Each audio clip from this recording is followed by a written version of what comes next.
Hello everyone and welcome for another video of Love and Wargames.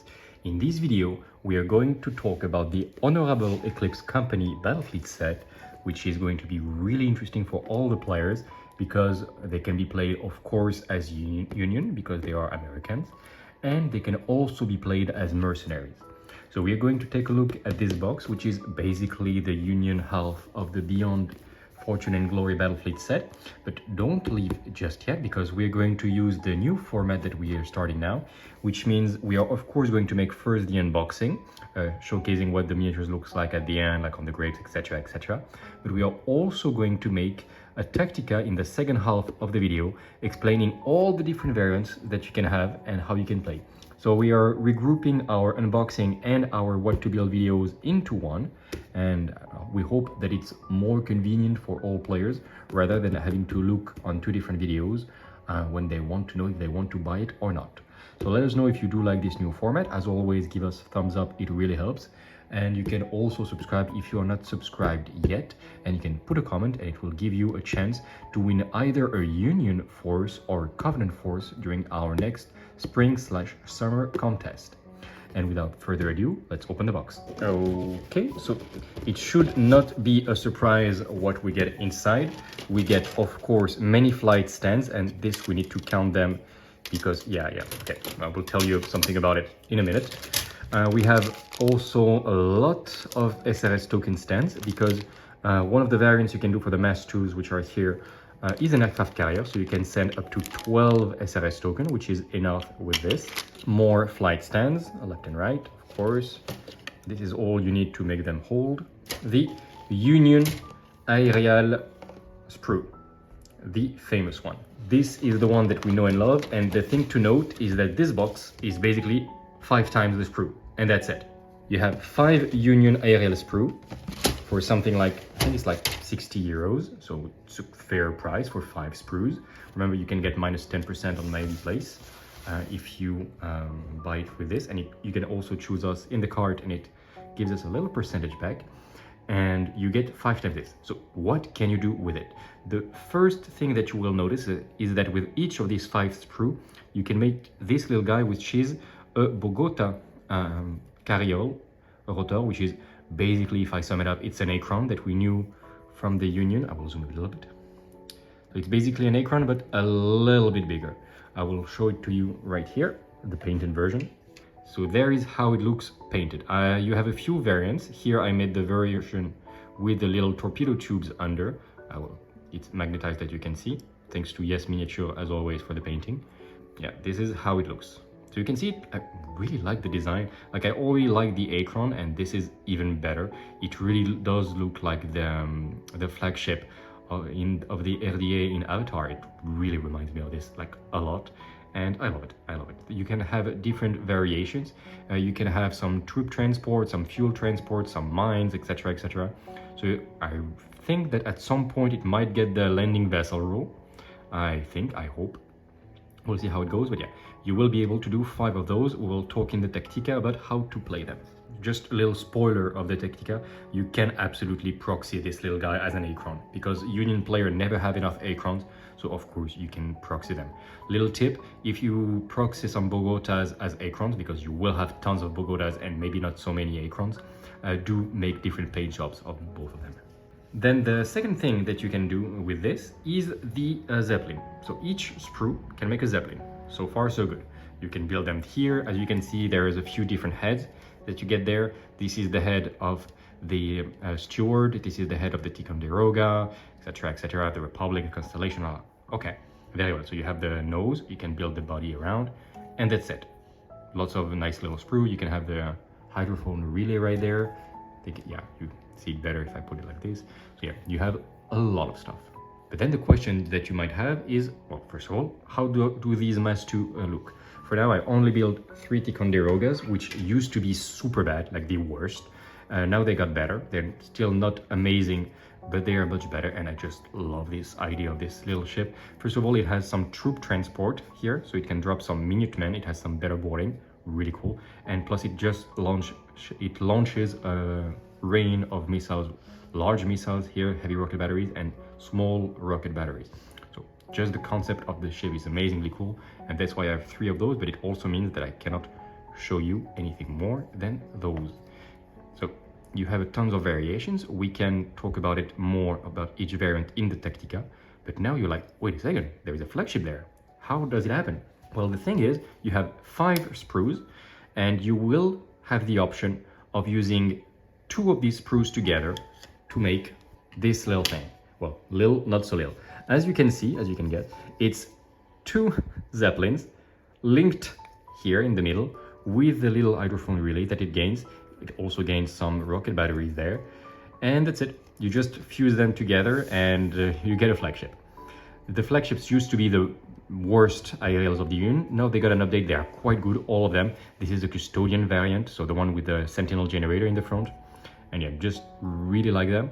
Just as a little tease, today was recorded, as I record this video, the blog for the next box of the Union, which is the Destiny Battlefleet Set.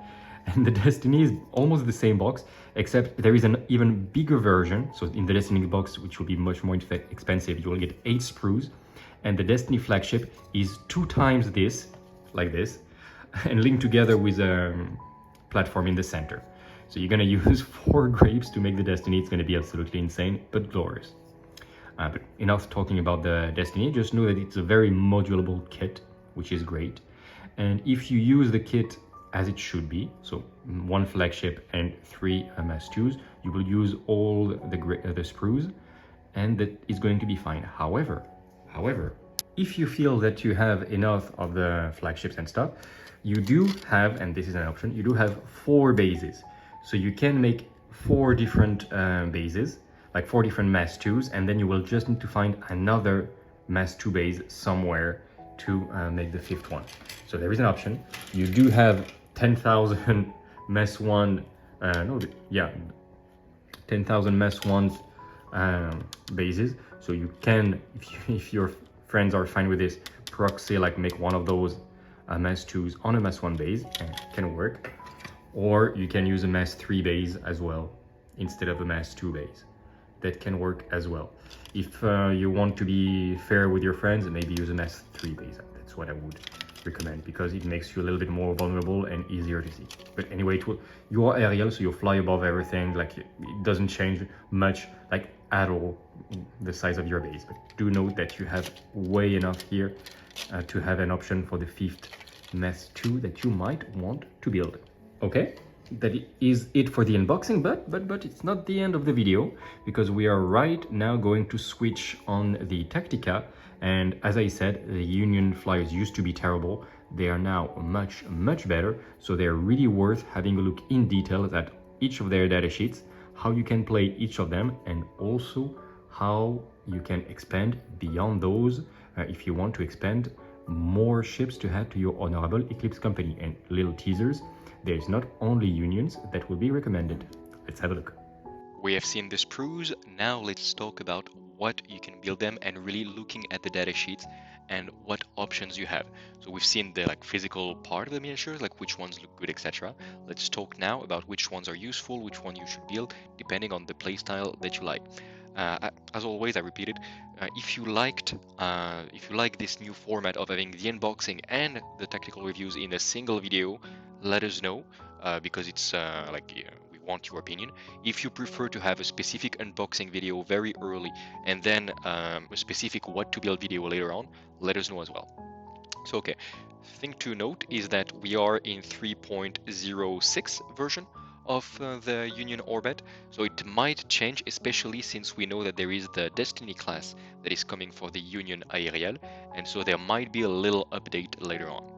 But we'll talk about this anyway. Another thing that I would like to say is that the Honourable Eclipse company had a huge, and I mean huge, change when it was released with the Fortune and Glory Orbit. Their aerials were terrible, like really some of the worst units in the game, and now they're really good, at the point where you really, every time you make a list, you consider adding them or not. They're really that good, even as mercenaries. So good for them. And now that we've said this, and that we will talk about 3.06 version, let's first talk about the Union playstyle in general. So this applies not only to the Union, but also to the Honourable Eclipse company as mercenaries. the Union, usually they are quite easy to pilot, especially the surface ships, but the flying ones are good as well. They have paddle wheel, and most of their weapons are forward facing. This is true as well of the Zeppelins, which means that you want to point them at the enemy quite easily and stay there and just shoot at them. So it's a good faction for the beginners, especially since usually they have good default stat lines. They're not like the Sultanate or the Covenant where you really need to make tricks to get the most of them. Like they have good stat lines. The Aerials used to have terrible stat lines and now they're good. So you can go with them. You have on most of the units you have a rule called Give Them Hell, which allows you to gain Devastating in exchange for some Disorder tokens. You will want to do that most of the time because it is a great boost and it's not that annoying because you can try to repair at the end. Of course, if you fight Empire or those that will want to give you a Disorder token, maybe be careful about that, but apart from that, it's a great boost. There are a lot of experimental electric units in the Union roster, but they're still Union ships. Apart from that, there is no sub-faction. That is interesting, because if you want to play Union, you're just going to play Union. It's not like the Alliance where you're going to have some French, Italians, Portuguese, South Americans, etc. Like all the nations, like the Empire has some Koreans, some Chinese, Japanese. Here you're only going to have Americans. So that's quite good for beginners that wants to have only one faction, because you will have a very visually coherent faction without losing all the specificity, because you will have the whole Horbat with the same type of ships. That is quite good. And also one thing to know that is quite important is that the Union in general, and especially the Ariel and the Honourable Eclipse Company, are very much, say, defense oriented. They are quite solid. They are not glass cannons at all. They're quite solid. They have good defensive buff. They have high citadel value, quite some hollow points. They have flag barrage. They are hard to treat. And they have the Sentinel generator, which is, if I sum it up, a shield generator that you give in a bubble around you at flat -2 dices. So that is really great. We'll talk about the Sentinel generator in a second. But yeah, the Union is quite defensive in general, and the airships especially have great defensive tricks. So what do you actually get inside the box? Well, we've seen this in the unboxing. I need to get used to it. So we've seen this in the unboxing, so I will not get in details, but as we've seen, you're gonna get 5 sprues, which means that you will be able to make one of the flagship, the Mass 3, by fusing 2 Zeppelins together. Then you're gonna have 3 Mass 2 Zeppelins that you can build as many variants. You can see all the names there. There's a lot. We'll talk about them in detail. And then you have 5 Bogotas. I love those. They are basically bigger A-crowns. I'm pretty sure you can use them proxying them as A-crowns, because A-crowns are great units and you want as many of them as possible. The Bogotas are not as good. They're basically better looking A-crowns with a little bit weird positioning, but that's okay. We're gonna talk only about the roles of the Bogota, but always remember that you can proxy them as A-crowns, which is probably what you will want to do. And finally, you get 5 Union SRS tokens, because you can build the Ranger, which is an aircraft carrier, and which is actually a great aircraft carrier, as we will see. Okay, so let's start with the first flagship that you can build. It's the Excelsior heavy aircruiser, and it's quite interesting, this one, because you can either have it as a Union ship leading a Union aerial battle fleet, which will give you Talon Assault, or you can use it as a Honourable Eclipse Company flagship, in which case it will lose the Union keyword and gain the HEC keyword, which makes you lose Talon Assault for the whole battle fleet. A little bit sad, but you gain in exchange HEC Contractor, which means that if you're losing the game, all your HEC ships will give a bubble area of +2 ADV and SDV and defense. So that is quite great. So it depends on which other ships you have. But having an Excelsior is great because no matter which battlefleet you will want to build, you will be able to play with them. Unlike the other 2 variants that we'll see just after, which is one exclusive to HEC and one exclusive to the Union. The Excelsior is quite good actually, well, right now. It's 246 points, okay.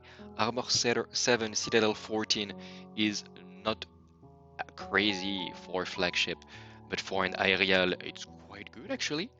I mean, it used to be way lower than this, and when you compare it to other Zeppelins, it is good. It has 8 hull point in battle ready and 5 in cripple, so it will take quite a while to destroy it for sure. It has to the front 1 single heavy gun battery and 2 Anaheim autocannon. A little bit sad, like it's not great crazy firepower. especially because you cannot attach any unit to this poor little guy. But he gained focused gunnery, which brings it to okay-ish level of firepower, sure. One thing that I will say right now, a little boost that all the Union Aerials got is Aircruiser munitions, which means that when you use the two broadsides, these broadsides gain sustained against aerials. So they're great at shooting enemy aerials, and this is very, very important. It used to have extremely underwhelming flag broadsides. It now has 2 heavy broadsides per side. So that's good. That's really good. Plus, like you will absolutely decimate enemy aerial units at point blank with this. Absolutely no questions asked. Especially if you use Give Them Hell, which you will probably want, because if you do this, you will gain devastating on your Anaheim autocannons. As you can see at point blank, if you look at the stat lines here, at point blank, that's still going to be 7 dices. Reroll like sustained, maybe rerolling blanks and +2 dice if you use focus gunnery at point blank. And yeah, it's going to be a lot, and like that's going to be crazy. If you don't use focus gunnery on the autocannons, then it means you will use it on the heavy gun batteries. Still, it's going to be like at a good range, 11 dice as rolling blanks. Still good. Still should be a citadel on any default cruiser. That is good. And especially if you give them hell, it means that your 2 heavy broadsides, which as a summary is going to be 15 dice at point blank, it means that they're going to get devastating. You're going to get sustained. Like not sustained, you're going to reroll blues. So that's going to be insane. That's really, really a powerful ship at point blank. It's just going to shoot left and right. It has Vanguard if you really want to get there faster, and you might want. It has Flag Barrage 8, so it's going to be hard to, like it's going to be risky to try to deal with them with some SRS tokens. Like it's just a very good ship right now. It also have 2 Freedom Incendiary Bombs. You cannot link them together, but it means you're going to have 2 templates pointing backward because it's aft, and each of them is going to be a bomb, sure, of course, limited, a little bit sad, but it's going to be Torrent, Hazardous, 11 dices. So if you do happen to have, I don't know, some frigates, a lot of them behind you, the Excelsior can really deal the pain. Like just overall, a good frontline combat ship for a good price. Overall, if you are not sure which version to build of the flagships, I would recommend the Excelsior as your first Zeppelin flagship for the Union. Again, because it's good at everything. It's just a good combat Zeppelin, and also it can fit in both HEC and Union battlefleets. Do note it also has 2 rocket batteries, which is extremely underwhelming, but whatever. Like, if it does, mark the day when it does a single point of damage against anyone, because rocket batteries are as underwhelming as ever. We then switch to the Custodian Sentry Aircruiser, and this one really got a glow up. If you've seen our battle report Prison Break, you've seen that it used to be so bad.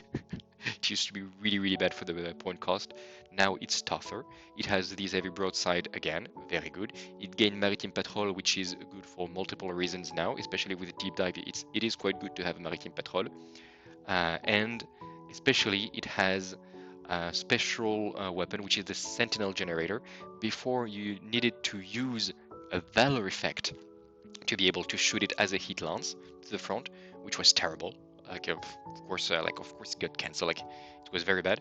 Now not only do you not need a Valor effect anymore, which is good, but you will always, since it is a mastery, you will always shoot your heat lance at the battle ready profile, even if your ship is crippled.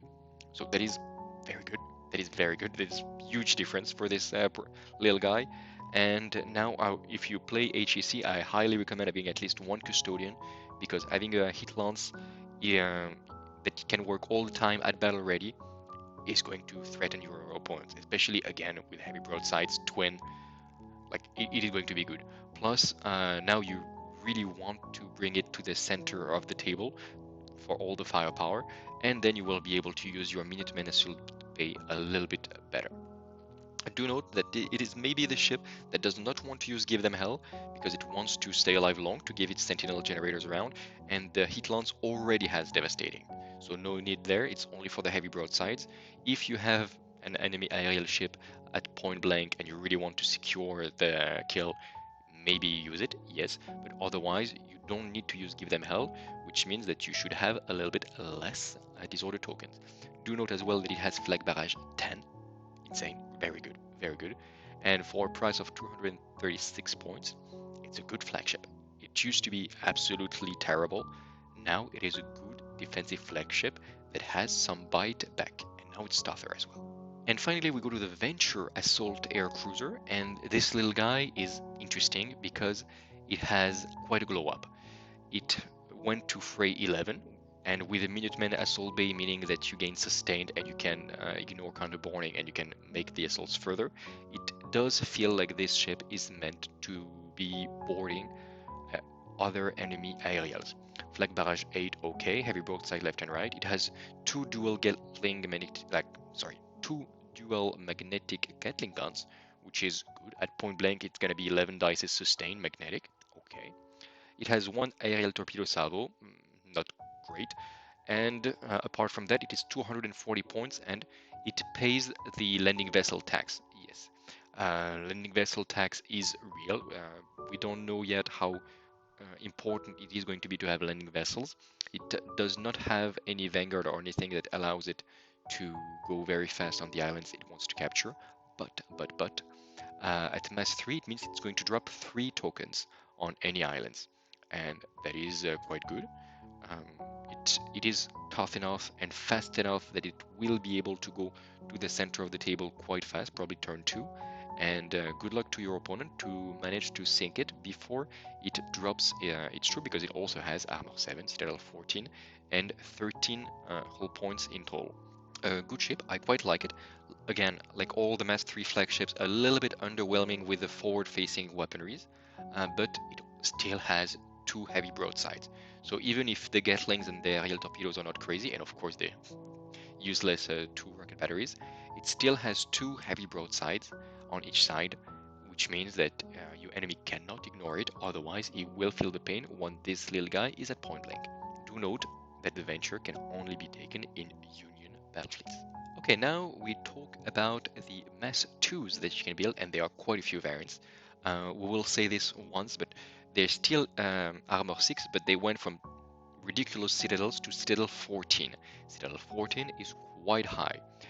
They also got a little bit more hull points, the Mass 2s in general, and they did get some bonus and heavy broadsides. So again, compared to 3.05, they got a really big boost, and now they're really usable. So all the flagships, all the Zeppelins have heavy broadsides with the Aircruiser munitions. So even if the firepower is sometimes underwhelming, let's always remember that heavy broadside is nothing to scoff at, especially at price range. Like the Constellation is 123 points.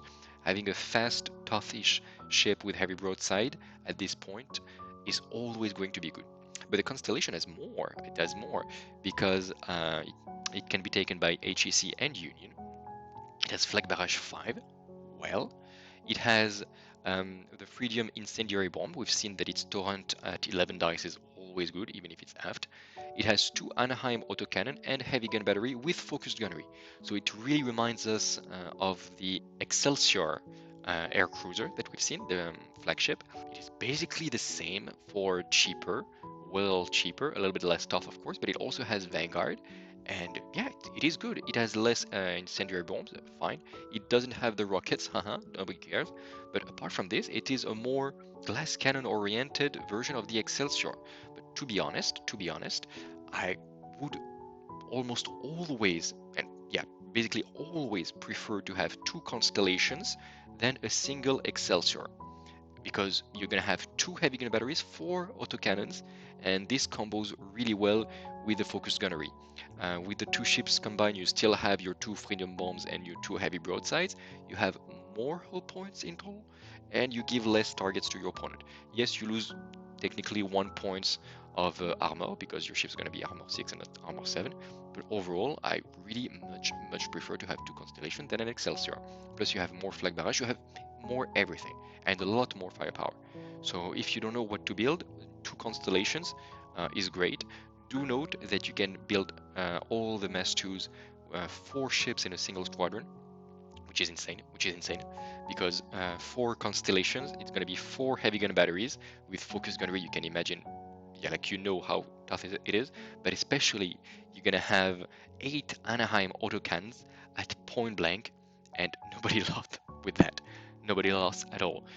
You're going to trigger give them hell to gain devastating as well. You're going to have 4 heavy broadsides if you have a pack of 4. Like, it's going to be insane. Like, 4 constellations, it's going to be flag barrage 20 with Vanguard. Very, very good. You can also build Republic Cloudrakers, and those are interesting as well. Do be careful with them because they can only be taken in Union battlefleets. It's specifically said in the HEC battlefleet that you cannot have any Republic Cloudraker airships. I'm not sure why, because they are very offensive oriented, so they don't combo so well with the HEC bonus. But maybe since they want to give the feeling of a defensive fleet to the HEC, they don't want to have the Republic Cloudrakers breaking this because those are extremely offensive oriented. Or maybe they didn't want those to be taken as mercenaries and to have dropping Zeppelins in every fleet as mercenaries.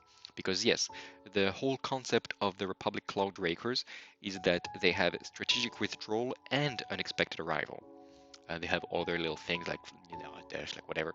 Their main thing is that they are tough. Each of them carry a heavy broadside that can again drop anywhere thanks to unexpected arrival. So they can drop, they can shoot their broadside left and right because you will position them well. Then you're gonna have a lot of dual magnetic Gatling guns, which can combo quite well. Also some aerial torpedo salvos, and that's already going to be quite a lot. Because if you make a pack of 4, it means anywhere on the table you're gonna have 4 of these Republic Cloudrakers. They cost 127 each. You're gonna have 4 of them dropping, so 4 heavy broadside that can target basically anything. 8 dual magnetic Gatling guns, that's a lot of damage as well, and some torpedoes, and then you can board as well. And at the end of the turn, you can go away with strategic withdrawal and come back again next turn with unexpected arrival. So you can really drop like beginning of the turn, try to survive, and you're tough enough that you can try, and then come back the next turn. And they're extremely mobile. They play a little bit like the Order Colossi that we've seen as well with these 2 rules. And yeah, they're annoying. They're gonna be really annoying if your enemy does drop them behind you. Since they're aerial, it's harder to hide them, and you really do try to focus them because turn after turn they will arrive right behind you, right at the exact angle that you will not want them to be. So if you are the Union player, do always try to put them so they can obliterate a ship and then stay a little bit out of range. And if you play against those guys, put them quite high in your priority list because you do not want those guys to do what they want, which is to surgically target ships, destroy them ruthlessly, and then do it again the next turn. So again, Republics, very good ships. Then we go with the Steward. Interesting ship, the Steward. It did gain maritime patrol. Good for him, I guess. It is basically a Custodian but small, and it's a carrier of the Sentinel generator. It has nothing except heavy broadsides, still good, and a Sentinel generator, and also quite high-ish value of fray at 9 and Minutemen assault bay. So this guy is defensive oriented. You want to have this guy in the middle of your fleet, and it's gonna have a bubble where it's gonna give its Sentinel generator. It is always going to be able to shoot its hit lance at crippled value, and it is now a valor effect to try to beat at a battle ready value. You can have up to 4 of these guys, so it means that it's a high value valor effect if you can transform those 4 hit lances into battle ready value, but that's not how I would recommend to play the Steward. You want the Steward probably alone, maybe 2 of them if you want to have redundancy and you don't want them to die, but you want to have them alone in the middle of your fleet to give this bubble of shield generator, like Sentinel generator. The thing that is interesting is that it's -2 dices, and it doesn't say that it cannot affect mass 1s. It can affect mass 1s, which means that if this guy is surrounded by mass 1 frigates or airships and stuff, those very fragile mass 1 airships that are usually fragile and annoying to deal with because they are many times obscured against gunnery, are going to have -2 dices. Be careful, if you use the shield on mass 1, like this Sentinel generator that he carries, you're going to have -2 dices, but you cannot be obscured anymore. So if your opponent shoots at you with gunnery, need to make some calculations about which is going to be the most efficient. But against anything else, like rockets, for example, which are good against S1 aerials, this is going to be a very good defensive buff. Overall, for 124 points, I really do like this steward. Maybe not so interesting in the pure HEC list, because you have the Custodian, which is much tougher and will be better rolled as a bullet magnet because it's very tough. But having a couple stewards as mercenaries to boost your fleet is actually a good idea. Is actually a good idea. We'll talk in how to expand about the little combos that you can have, because of course you think about protecting your union, but these stewards can be mercenaries, and there are some very, very dirty combos that you can do with a bubble of shield generator. And then we go with the Ticonderoga assault airship. This guy used to be very underwhelming. It has one heavy rocket battery and one small rocket battery. Okay, not great. It is tougher, heavy broadside, everything that we've said. It has Minuteman Assault Bay and Freight 8. It is also a landing vessel, so it does have the landing vessel tags. Okay, sad. But it gained rocket barrage. And this makes it not the most powerful M2 variant, no. But I just love the concept of this boarding ship that also have this amazing looking rocket barrage units. Like if you look, it looks great. With all these rockets, it looks good. I want to make it work, and it can kind of work now with rocket barrage, because what you want to do with the Ticonderoga is to make a large squadron, probably 4 of those. You want a max squadron. You want them to stay in the back. You pay them an Acron aerial escort, which will give um, extreme range to the rockets, and you stay all the way in the back and you shoot everything at a target. All the rockets at extreme range with rocket barrage. You're going to have a couple more dices and rolling blanks, and you use them as extreme range artillery. You're just going to point, click, and delete an enemy. 4 heavy rocket batteries and 4 small rocket batteries is not insane for the point cost, but they are tough. They're going to have flag barrage 20, so annoying to deal with at extreme range, because SRS tokens are going to have to handle flag barrage 20. They're immune to torpedoes because they're aerial, and they're going to have good ADV value. And yeah, they're just annoying to deal with, and they're tough-ish. And if the enemy comes too close, they have good counterboarding. And when you're going to have some island capturing scenarios, they have landing vessels. So I do personally like the Ticonderogas. They're not the most efficient unit, sure.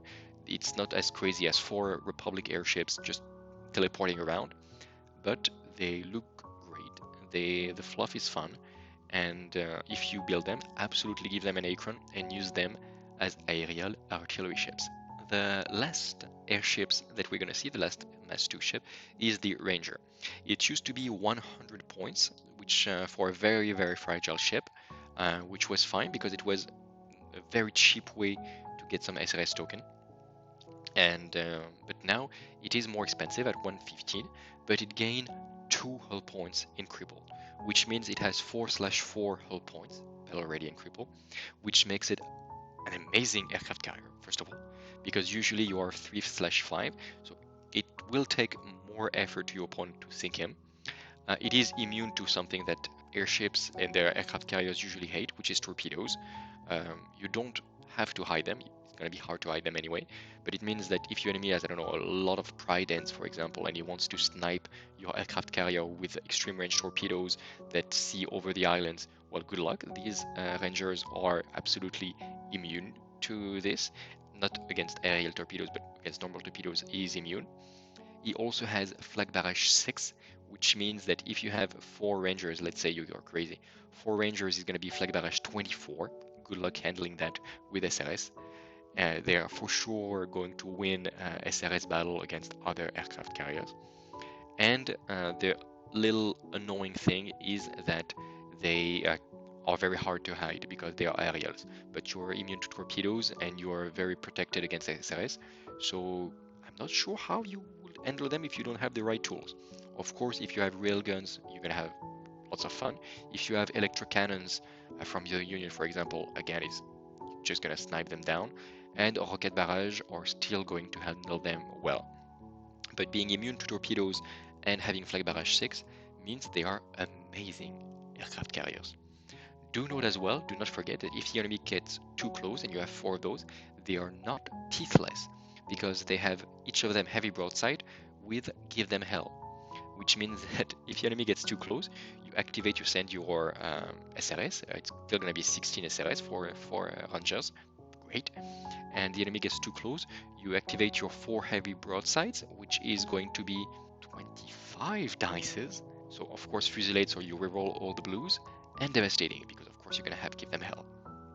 25, like this is basically a double citadel on anything, even a flagship, like a dreadnought or something like this. Like, it's insane counterpunch firepower. Overall, the Ranger is amazing. It is great. Its only vulnerability is that it cannot hide, but if you play against Rangers, do try to target them with weapons they don't like. Rockets, railguns, all the entire weapons are gonna have a lot of fun against them. But don't try SRS counters, because Flag Barrage 6 can be very difficult to handle. Overall, I really like this unit. I would not be surprised if they would go to 120 or 125 points in the future, but even then, with the Flag Barrage 6, good defenses and immunity to torpedoes, they're always going to be good aircraft carriers. And we finish with the Bogota Caryall Rotors that you can proxy as Aircrons, let's remember. Those guys are interesting. They're very fragile. Armor 4 2 hull points mean that just 8 hits and they're down. And they cost 32 points per model, so they're not that cheap at all. They have Vanguard, so they're fast. They have some Anaheim autocannons, which can be fun because you can have up to 5 of them, sure. And they have aerial torpedo pods. And as you can see, at closing range, it should be their main attack, and it can be fun. They didn't get the boost that the other Union aerials got. Unfortunately, they are not that great because they're extremely fragile. They are fast-ish, but their firepower is not crazy either. They can work. 5 aerial torpedo pods at closing range is still going to do some damage, like it should. It's gonna be something like 17 dices, but they're torpedoes and aerial, so it's like okay, fine. High velocity means it's harder to counter. It can be maybe if you're lucky, citadel on a battleship. Not sure though. And then you have the Anaheim autocannons, but you have better sources of Anaheim autocannons. For example, for basically the price of 2 Bogotas, with 2 Bogotas you would have 2 Anaheim autocannons and 2 aerial torpedo pods. For this price, you can have basically the Republic, for example, or the Constellation, which are so much better because they're so much tougher. So yeah, fortunately the Bogota suffers from the comparison with the Mass 2 Zeppelins of the Union, but again, the models looks great. It's basically a bigger Acron, so absolutely proxy it as Acrons. Okay, you have your little Honourable Eclipse Company battle fleet, and you're like, how should I expand beyond that? Well, first things first, at the time of recording, we just had today the teasing of the Destiny Battlefleet set, which will be basically the same box as the Honourable Eclipse Company, but with some tools to make the Destiny flagship, which we think is going to be a Mass 4, Mass 5 Zeppelin aircraft carrier for the Union, or for the HEC, we're not sure, but it is, of course, going to be a good complement. We're going to talk more about this when we're going to talk about the Destiny next month. And apart from that, how to expand? The logical way would be to have the Union starter set, 72 euros, but let's always remember that you have minus 10% on My Hobby Place, and it's a good complement. Those are basic Union ships. You're going to have the Constitution battleship, which is good. It has a shield generator, 3 heavy gun batteries that can give them hell and heavy firepower. Great. You're going to have 2 frontline cruisers, which are, as we've said, quite easy to maneuver, good, more damage-oriented ships, and if you get 3 of them at some point, you will be able to have the dead presidents, which are expensive in points, yes, but which can be the best squadron of the game, bar none. So yeah, that's good. You also get 2 support cruisers, quite a few variations. You can have the Washington Missiles cruisers, which is a good source of blast at extreme range. can have the Discovery Electrocruiser, very fast, very efficient ships, Tesla ships, especially good against aerial units or units that rely on shields, or both. And you have very good support. You have the California and you have the Montgomery. Both of them are really good. I especially like the California for some support cards tricks, but the Montgomery also boosts aerial units, which can be very good in complement of the HEC. You have 4 Farragut frigates, good cheap frigates that are cheap, and if they reach point blank with give them hell, they can be very lethal. Uh, Also a good source of ships to protect with the Sentinel generators, those little Farraguts. You also have 4 Patriot automatas. They are aerials, very fast glass cannons or robots or automatas that can really punch very hard, but they are a little bit fragile. I think they can get skimming for a turn, and they also really appreciate to have a Sentinel generator to help them. You have 2 Acron observers, which are small Bogotas, and you really want a lot of them because they can be a very cheap horde unit, and they can also be observers for the other units, like kind of like boosted escort tokens. You have 2 SRS tokens, and since it is a starter, you have lots of dices, you have the cards, you have the movement tools, you have a map of the world, you have the tokens, like you have so many things. And the starters are always a good deal. So if you know that you want to be a union player, this is the best way to start after you have the HEC Battlefleet. And I would also recommend to have the Zeppelin Battlefleet Set. And then you're like, what? What are you talking about? Those are Imperium ships. And yes, but to remember that the HEC can be mercenaries. There, you don't have to play them in pure Union. And the Zeppelin's Battlefleet set of the Imperium are really going to appreciate having the HEC. First of all, it's going to be only Zeppelins, like Imperium Zeppelins and Union Zeppelins, so you have this coherency of appearance there. Yes, they look a little bit different, but if you paint them in the same color scheme, for example, that is going to be quite good. And they complement each other really well. You're gonna have the Zeppelin Dreadnought, a very good, powerful airship. I would recommend to build it as the Stark Imperium aircraft carrier because like it's a good source of SRS token and you like that. Then you have 2 Mass 2 Zeppelin cruisers, either for point blank aggression with the Stormbringer or for long range, like extreme range torpedo game. And especially you get some Imperium Mass 1 frigates. Those Zeppelins are absolutely lethal. They absolutely delete anything that appears at point blank, but you need to play them carefully because they are extremely fast, yes, but they are very fragile for their point cost. They're probably one of the glassiest cannons of the entire game because they will die very fast if your opponent can get a hold of them, but they will kill anything if they reach point blank, especially the Munichs. So it's quite hard to play now for the Imperium players, but those little Munichs, those mass ones, absolutely love having a Sentinel generator around them, because if you try to handle them with rockets, for example, which would be a good way, well, it's much harder to know how many rockets you need, because you're gonna have -2 dices and it breaks basically all the rule statistics. Like you need 1 more weapons usually to synchronize to reliably take out a Munich with this, especially with rockets and stuff. So that's very annoying if you're fighting Munichs to have them have a 2 dices shield generator in bubble around them. And if your opponent wastes his firepower shooting on your source of Sentinel generators, be they Stewards or Custodian airships, and he leaves your Munichs alone, well, you've won everything, and it's very good for you that your opponent is not shooting at your Munichs. So yeah, very good combo there. You also have some escort tokens, some SRS tokens, very good.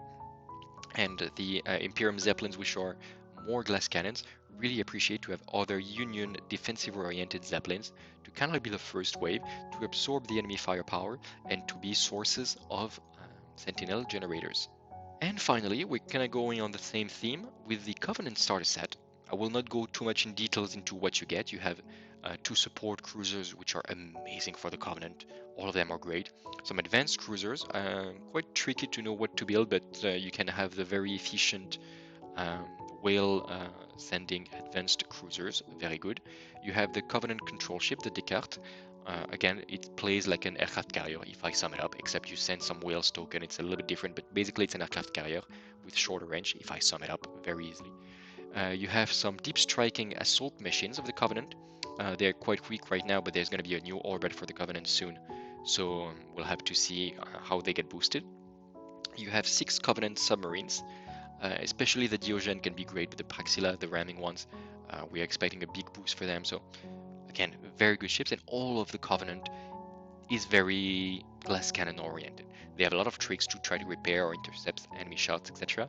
And the thing that makes them sad is that they used to have something called, like they still have something called the entropic generator, which used to be -1 dices, and you need to beat the armor to cause a point of damage instead of just equaling the armor. And it used to be comboable with a shield generator. So a -2 with a shield would be -3 dices. That was very strong, of course. And then, unfortunately, War Cradle said like, no, we don't like the Covenant players to have fun. So you cannot combo shield generators and entropic generators anymore. It's specifically quoted. However, the Sentinel generator is not a shield generator. So if you want to have this good old Covenant extremely tough combo, you can now bring some HEC mercenaries for your Covenant. And again, the Covenant are absolutely going to love having at the same time their entropic generator and a Sentinel generator to make them extremely annoying to deal with. Plus, you're gonna count the Luminiferous defenses that they have, the fact that they can repair their hull points, which is quite rare in the game, and yeah, you're basically gonna get old Covenant boost thanks to this. And the Diogen, which are great submarines, like really good. If you give them -2 dices on top of that, I mean, come on, like it's gonna be so annoying, so annoying. So overall, a very good combo there again.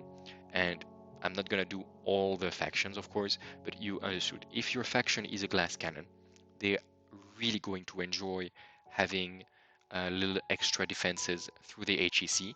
If your faction is glass cannon, use the HEC mercenaries as a first wave to absorb the enemy firepower. And if your faction is tough already, I'm thinking of, for example, the Commonwealth, which has ablative armor everywhere.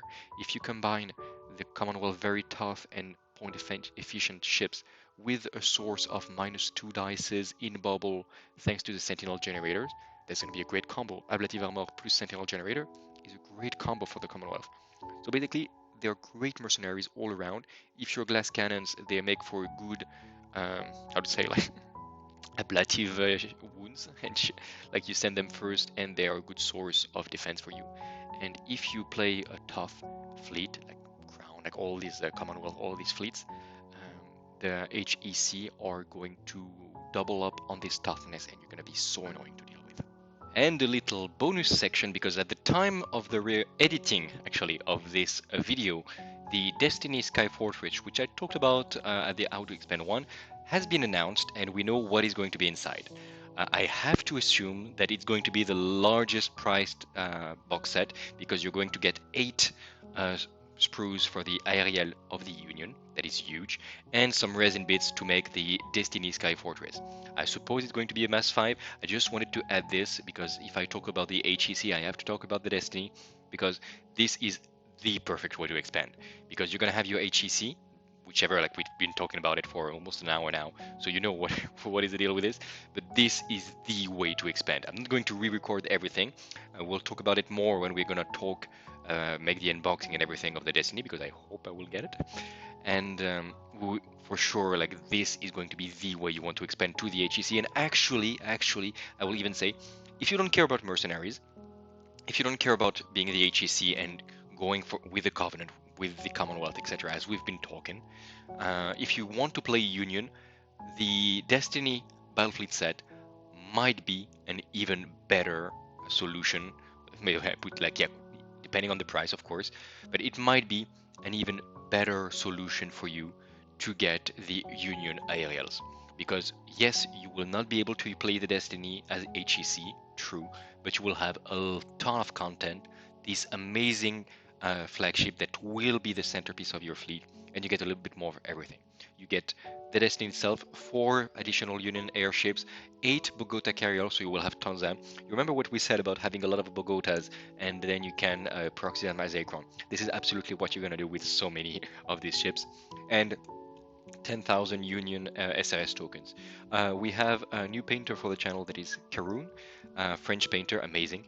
And he has a little technique to actually, when you have too many SRS tokens, to kind of like dig away the miniatures themselves, the bit, and then to put them as if they were flying, so you can have some very largely charged, like overwhelming feeling on your SRS tokens. Look at what he did for the Ipathia Battlefleet for the Covenant is great, and you can do this because you will have so many Union SRS token, you will not know what to do with it. This is absolutely what you could and maybe should do with all these SRS tokens. So okay, bonus section closed. I'm going back to what was recorded some week ago. Alright, that is it. I hope that you found this video informative. If you did, as always, give us a thumbs up, it really helps. And let us know in the comment if you liked. If you did, well, first of all, it makes us very happy and it motivates us to continue. And it also gives you a chance to win one of the 2 battle fleets that are in play right now. So it's always good for everyone. Subscribe if you didn't subscribe yet, and if you want to buy some of the fleets we've been talking about, you can go through My Place, and when you're gonna be selecting your cart, you can select Love and Wargames, and it will give us a couple percent of back to us, so we can buy new stuff for ourselves on My Place, so we can buy more terrain, etc., etc. So it helps us to develop the channel. Thank you very much for having watched until the end. Until the next video, take care of yourself and those around you. And as always, remember to keep spreading the love all around. Bye!